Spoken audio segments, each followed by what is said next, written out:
চিৎকার চেঁচামেচি শুনে আমি জাস্ট মানে দিকবিদিক হয়ে গেছি এবং আমি তাড়াতাড়ি চলে যেতে চাইলাম। আমাকে যেভাবে ধরা হয়েছে আই ওয়াজ প্যানিকড এবং এরপরে আমি আর কিছু করতে পারি নাই।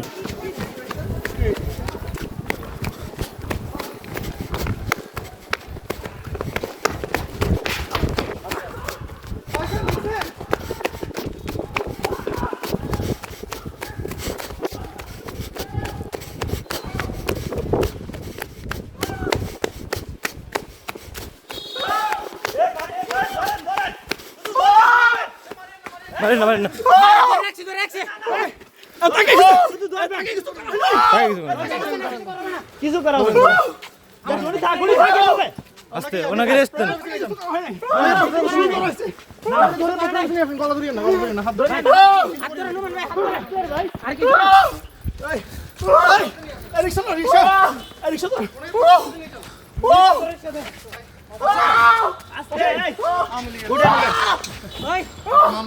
চিল্লান যেন আপনারা কেউ মারে নাই।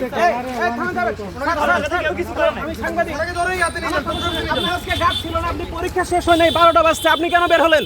কি বুঝলেন ভাই? অনলি যেটাই চাই। অনুষদের গ্যালারি 1-এ ভর্তি পরীক্ষা ডিউটি দিচ্ছিলাম। তো ওই সময় ওখানে যারা শিক্ষকরা ছিলেন এবং স্টাফরা সবাই করতেছিলেন এবং ওইখানে ল ডিপার্টমেন্টের বাইরেও অন্যান্য ছিলেন, সবাই বলাবলি করছিলেন যে স্যার আপনি তাড়াতাড়ি বের হন, এখানে আপনি একটা মবের মুখে পড়তে পারেন। আমি আসলে আমার 6 বছরের ছোট বাচ্চাকে বাসায় রেখে আসছিলাম একটা হেল্পিং হ্যান্ডের জিম্মায়। জাস্ট আমি ভর্তি পরীক্ষা দিয়ে গিয়ে ওকে খাওয়াবো এবং আমার বাচ্চা কিছু আছে, সমস্যা আছে, ও অন্য কারো হাতে খায় না, বাবা বা মা ছাড়া। এবং যেহেতু ওর মার পোস্টিং রিসেন্টলি ঢাকায় হয়েছে, আমরা এখনও বাসা শিফট করতে পারি নাই, ওর স্কুল এখনও শিফট হয় নাই, আমাকেই করতে হচ্ছে। এবং আজকে আমার ফ্যামিলিতে একটা বড় অঘটন ঘটেছে। আমার আপন বড় চাচা উনি মারা গেছেন অল অফ এ সাডেন। আমি জাস্ট যখন ভর্তি পরীক্ষার হলে ঢুকতেছি তখন শুনলাম। এবং আমার আসলে এদিকে বাচ্চা একা, এই জন্য আমি যখন এটা শুনেছি আমার ওই মুহূর্তে আমার মনে হয়েছে আমি কি করব। তো ওখানে যারা ছিলেন বললো যে চলে যাও।